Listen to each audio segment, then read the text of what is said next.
Sonia Ghazali, bonjour, vous êtes à Kaboul, quelles sont vos informations?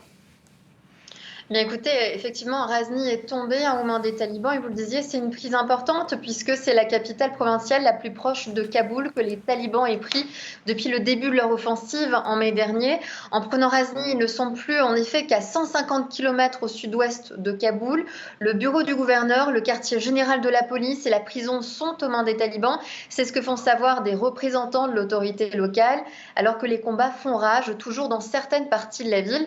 Et dans le sud, il n'y a plus qu'une province qui sépare Kaboul des talibans, c'est le Wardak, une province où les talibans ont une grande influence depuis très longtemps.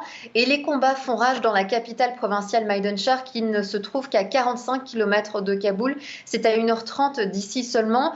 Les talibans sont aussi dans les provinces au nord, où il y a des attaques contre les forces de sécurité, dans la province de Parwan, par exemple, dans les villages autour de la capitale provinciale de Charikar. C'est à 1h30 du centre de Kaboul, dans le nord. On assiste donc à un encerclement de la capitale Kaboul de tous les côtés et c'est la même stratégie qui a été adoptée par les talibans dans les capitales provinciales. Herat dans l'ouest est encerclé, pareil pour Lashkargah et Kandahar où les combats font rage à l'intérieur des villes dans le sud du pays. Alors bien sûr Sonia, les combats font fuir les civils, vous avez rencontré des déplacés à Kaboul, que vous disent-ils? Leurs récits sont terrifiants. On a rencontré des familles qui ont fui Kunduz, la ville du nord qui est tombée entre les mains des talibans au cours du week-end. Des femmes parties seules avec leurs enfants sur la route, sans leur mari ni leurs frères, parce qu'ils ont été tués par les talibans dans les combats. Une jeune femme nous expliquait que les talibans s'étaient installés de force dans sa maison.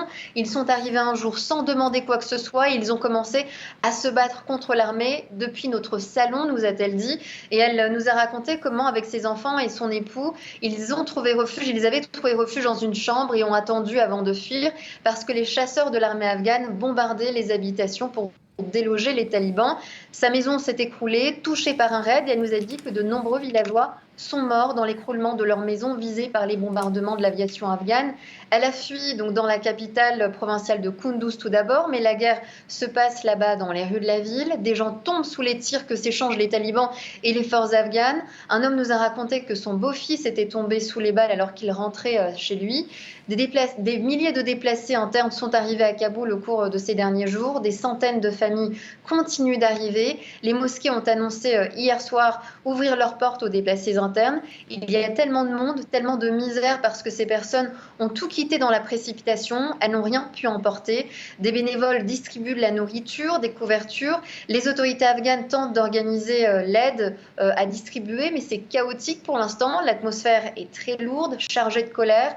Une députée s'est rendue dans le parc du centre de Kaboul où des milliers de réfugiés ont trouvé donc refuge ces derniers jours.